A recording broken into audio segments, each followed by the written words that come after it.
Hello guys, my name is Pushpendra पारा sir और मैं आपको बच्चों क्लास 10th का जो चैप्टर था लाइफ प्रोसेस वो मैंने आपको जो महत्वपूर्ण जो टॉपिक थे वो मैंने आपको करा दिए बच्चों। और वीडियो थोड़ा लेट है उसके लिए क्षमा, क्योंकि कुछ काम आ गया था बीच में, तो इस कारण से हमारी वीडियो थोड़ी लेट हो गई। अब बच्चों जो वीडियो अपनी रेगुलर आएंगी, ठीक है। तो आज जो हम स्टार्ट करेंगे चैप्टर वो 10th क्लास का, और 10th क्लास का जो चैप्टर है वो पार्ट है वो फिजिक्स का है, भौतिक विज्ञान का, जिसमें पहला जो चैप्टर है आप लोगों का बच्चों वो है लाइट। कौन सा है भैया? लाइट। ये लाइट जिसे हम बोलते हैं प्रकाश। क्या बोलते हैं भैया? प्रकाश।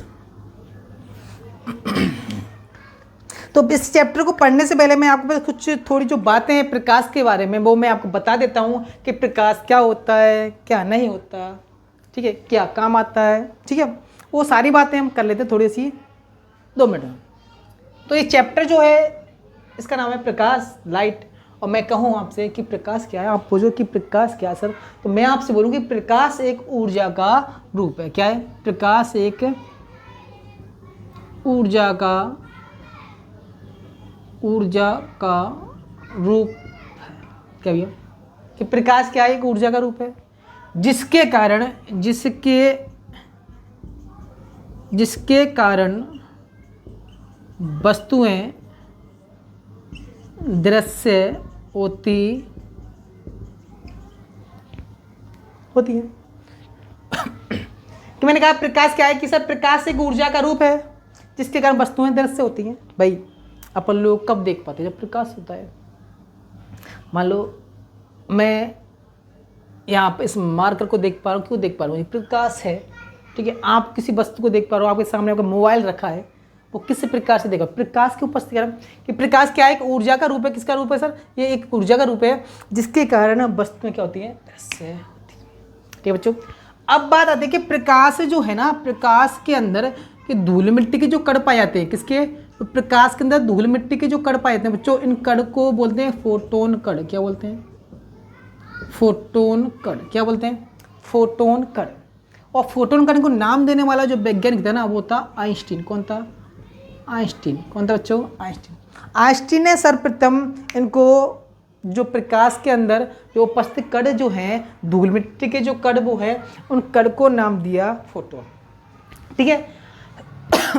अब बता दिए प्रकाश जो होता है ना, प्रकाश की चाल, प्रकाश की चाल। तो प्रकाश की चाल जो होती है वो अलग अलग माध्यम में अलग होती है। जैसे हमारा ठोस में अलग, द्रव में अलग और गैसीय में अलग। और प्रकाश की जो चाल होती है, प्रकाश जो गति करता है ना वो 2 प्रकार से करता है। प्रकाश जो होता है जो गति जो करेगा वो 2 प्रकार से करेगा। एक गति किरण के रूप में। किसके रूप में? पहली किरण के रूप में। किसके रूप में भैया? किरण के रूप में। किरण के रूप में जिसे बोलते हैं किरण प्रकाश की। क्या बोलते हैं हम? और एक जो करेगा वो तरंग के रूप में करेगा जिसे बोलते हैं तरंग प्रकाश की।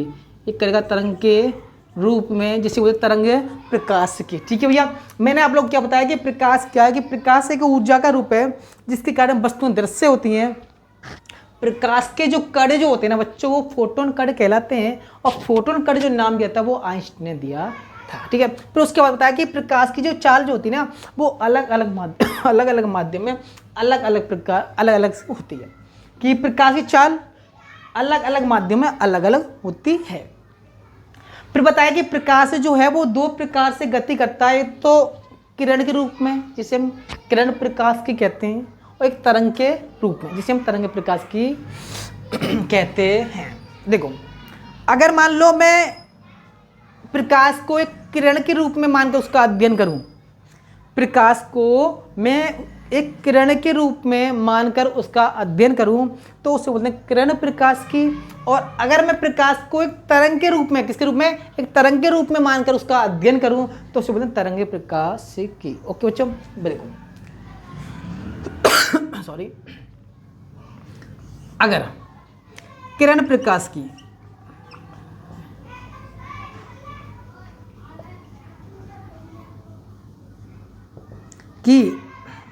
अगर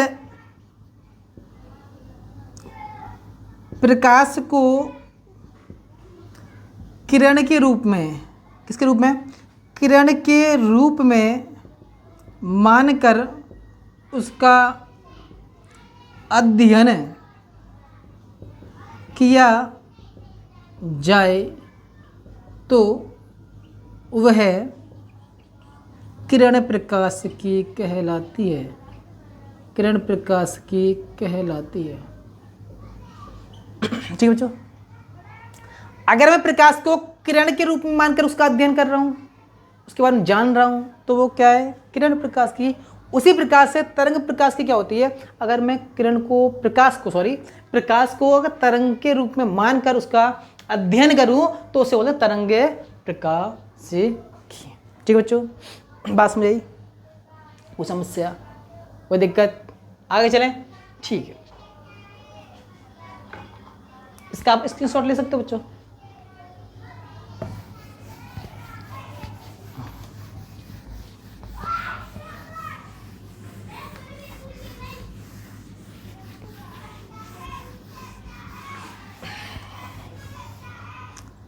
अब बात करते हैं प्रकाश की चाल। किसकी चाल भैया? प्रकाश की चाल। तो प्रकाश की चाल जो सबसे अधिक जो होती है ना बच्चों, वो होती है निर्वात में। निर्वात क्या होता है कि ऐसा माध्यम जहाँ ना कोई माध्यम ना हो, जहाँ कोई ना ठोस हो ना द्रव हो, ऐसा कोई भी माध्यम ना हो, वो निर्वात कहलाता है। ठीक है, तो सबसे ज़्यादा प्रकाश की चाल होती है निर्वात में। क्या होती है? 3 × 10⁸ मीटर पर सेकेंड। कि प्रकाश की चाल निर्वात में, किसमें? निर्वात में। किसमें भैया? निर्वात में सबसे अधिक होती है, और वो अधिक चाल किसमें होती है? 3 × 10⁸ मीटर पर सेकेंड। ओके बच्चों, तो पढ़ेंगे हम प्रकाश का परावर्तन। क्या पढ़ेंगे बच्चों? प्रकाश का परावर्तन, जो आपका पहला टॉपिक है इस चैप्टर का, प्रकाश का परावर्तन। Light of reflection. देखो, परावर्तन का मीन समझ लो पहले तो। देखो, प्रकाश का परावर्तन पढ़ रहे हैं, इस परावर्तन का मीन्स क्या होता है, मतलब क्या होता है? देखो, परावर्तन का मतलब होता है क्या? पुनः लौटना। क्या होता है? इस परावर्तन का जो मीन्स होता है ना, मतलब जो होता है ना बच्चों, वो होता है पुनः लौटना। क्या होता है? पुनः लौटना। कौन लौट रहा है? सर प्रकाश लौट रहा है। तो प्रकाश लौट रहा है ना, तो इससे प्रकाश से परावर्तन हो गया। तो परावर्तन का मतलब ही होता है पुनः लौटना। तो प्रकाश का परावर्तन क्या होता है कि जब कोई प्रकाश किरण किसी समतल सतह पर पड़ती है और पड़ने के पश्चात पुनः उसी माध्यम में लौट जाती है, उसे हम प्रकाश का परावर्तन कहते हैं। समझना, मैंने कहा कि जब कोई प्रकाश किरण आ रही है, किसी सतह से टकरा रही है और टकरा कर पुनः उसी माध्यम में लौट रही है ना, तो इस क्रिया को बोल रहे हैं प्रकाश का परावर्तन। देखो, मान लो ये मेरे पास एक सतह है, मान लो दर्पण है, कौन है? इधर इसमें पॉलिश कर दी मैंने, किसकी? Ag की कर दो, AgNO3 की कर दो, या AgBr की कर दो, किसी कर दो, Ag की कर दो, चांदी की से बोलते हैं Ag3, सिल्वर नाइट्रेट की कर दो, बोलो AgBr, सिल्वर ब्रोमाइड की कर दो, किसी भी, क्या फर्क ले, मतलब पॉलिश कर सकते हैं। ये दर्पण है, एक समतल दर्पण है। ठीक है बच्चों, अब इस समतल दर्पण पर कोई प्रकाश किरण आ रही है मतलब आपतित हो रही है। क्या हो रही है? आपतित हो रही है। क्या हो रही है? जो किरण आ रही है ना, वो आपतित हो रही है बच्चों। क्या आ रही है? आने वाली किरण, आपतित किरण। जब कोई प्रकाश किरण आती है और इस पर टकराती है, और टकराने के पुनः उसी माध्यम में लौट जाती है, पुनः उसी माध्यम में लौट जाती है, तो इस घटना को बोलते हैं प्रकाश का परावर्तन। ठीक है, मैं परावर्तन का मतलब क्या था? पुनः लौटना। और लौट कौन रहा? प्रकाश लौट रहा है, तो प्रकाश का परावर्तन हो गया। सिंपल सी बात है कि मैंने बताया कि परावर्तन का मीन्स क्या होता है? सर पुनः लौटना होता है। इसके सामने क्या है? प्रकाश, प्रकाश का पुनः लौटना। तो प्रकाश लौट रहा है तो प्रकाश का परावर्तन हो गया। तो मैंने बोला कि जब कोई प्रकाश किरण किसी समतल सतह से टकराती है, और टकराने या किसी सतह से टकराती है, समतल का मीन्स ये नहीं समतल ही होगा, किसी सतह से, किसी दर्पण से टकराती है, तो टकराने के पश्चात पुनः उसी माध्यम में लौट जाती है, इस घटना को बोलते हैं प्रकाश का परावर्तन। ठीक है बच्चों, जो किरण आ रही है ना बच्चों, उसे बोलते हैं आपतित किरण। क्या बोलते हैं उसे? आपतित किरण। और आपतित किरण सदैव कौन बनाती है? आपतन कोण। कौन सा कोण बनाती है? आपतन कोण। और आपतन कोण को हम रिप्रेजेंट करते हैं आई से। किससे करते हैं बच्चों? आई से। मैंने आप लोग बताया कि प्रकाश का परावर्तन, कि जब कोई प्रकाश किरण किसी माध्यम से चलकर आती है और किसी सतह से टकराती है और टकराने के पश्चात पुनः उसी माध्यम में लौट जाती है, तो इस घटना को बोलते हैं प्रकाश का परावर्तन। जो किरण आ रही है उसे आपतित किरण कहते हैं और आपतित किरण सदैव आपतन कोण बनाती है और आपतन कोण को हम किससे प्रेजेंट करते हैं? आई से। किससे करते हैं? आई से।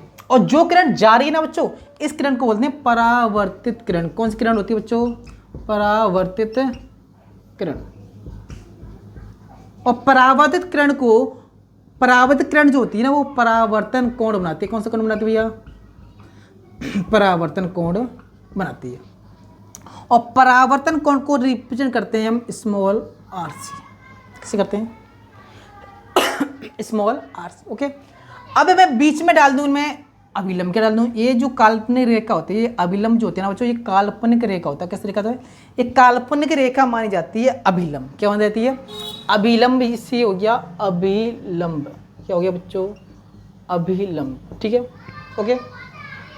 मैंने तुम लोग को बताया कि प्रकाश का परावर्तन, परावर्तन का मतलब होता है पुनः लौटना, और इसके आगे कौन लग रहा है? प्रकाश। तो प्रकाश पुनः लौट रहा है, इसी घटना को हम प्रकाश का परावर्तन कह रहे हैं। फिर मैं आपको बताया कि जब कोई प्रकाश किरण किसी माध्यम से चलकर आती है और किसी सतह से टकराती है और टकराने के पश्चात पुनः उसी माध्यम में लौट जाती है, इस घटना को बोलते हैं प्रकाश का परावर्तन। मैंने कहा जो किरण आ रही है वो आपतित किरण होती है और आपतित किरण सदैव आपतन कोण बनाती है और आपतन कोण को हम स्मॉल आई से रिप्रेजेंट करते हैं।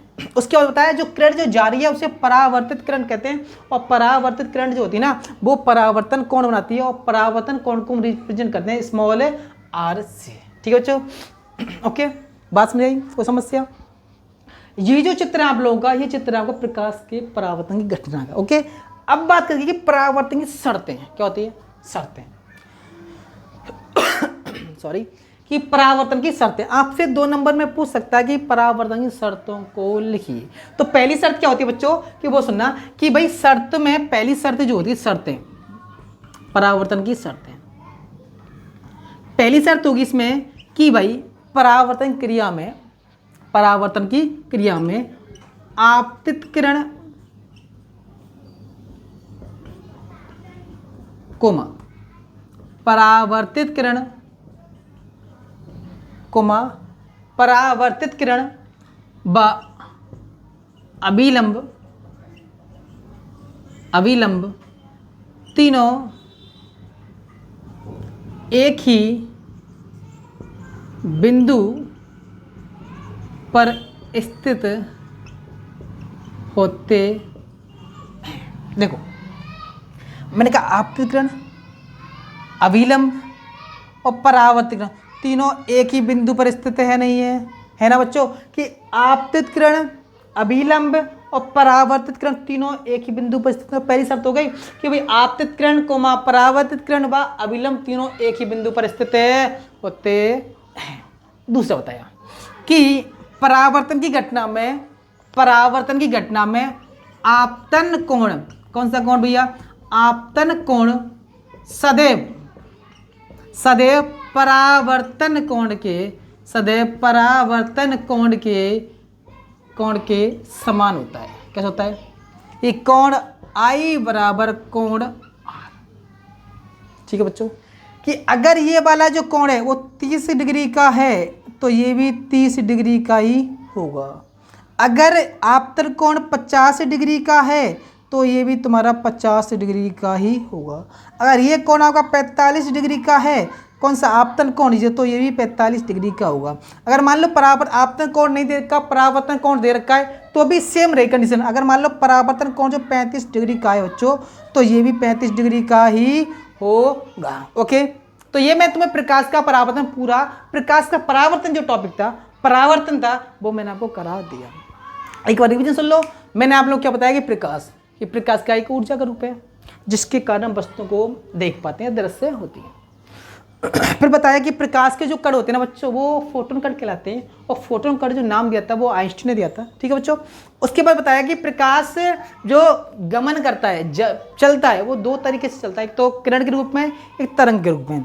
किरण के रूप में किरण प्रकाश की और तरंग रूप में तरंग प्रकाश की। तो किरण प्रकाश की क्या होती है, अगर प्रकाश को हम किरण के रूप में मानकर उसका अध्ययन करें तो वो कहलाती है किरण प्रकाश की। अगर हमें प्रकाश को तरंग के रूप में मानकर उसका अध्ययन करें तो उसे तरंग प्रकाशी। फिर बताया कि प्रकाश की चाल, कि मैंने बताया प्रकाश की चाल अलग अलग माध्यम अलग अलग होती है, और सबसे ज़्यादा जो चाल जो होती है प्रकाश की वो निर्वात में होती है। निर्वात ऐसा स्थान होता है जहाँ कोई माध्यम नहीं पाया जाता। ओके, उसके बाद बताया कि प्रकाश चाल निर्वात में 3 × 10⁸ मीटर पर सेकंड होती है।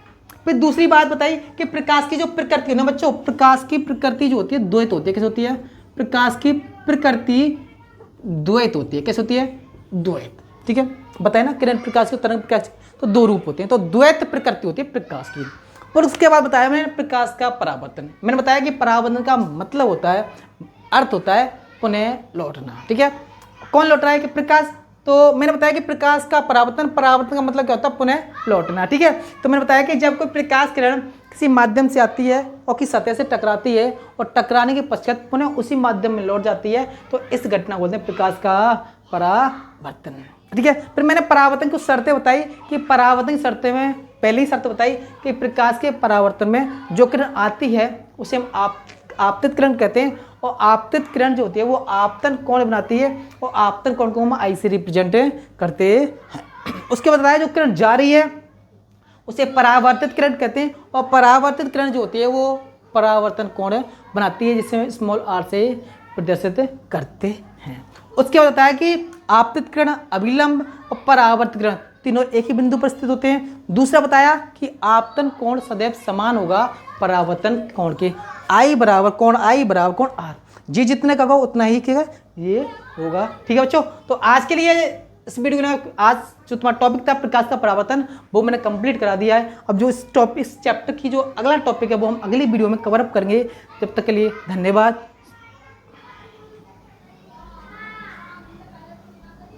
कितने मिनट की होगी?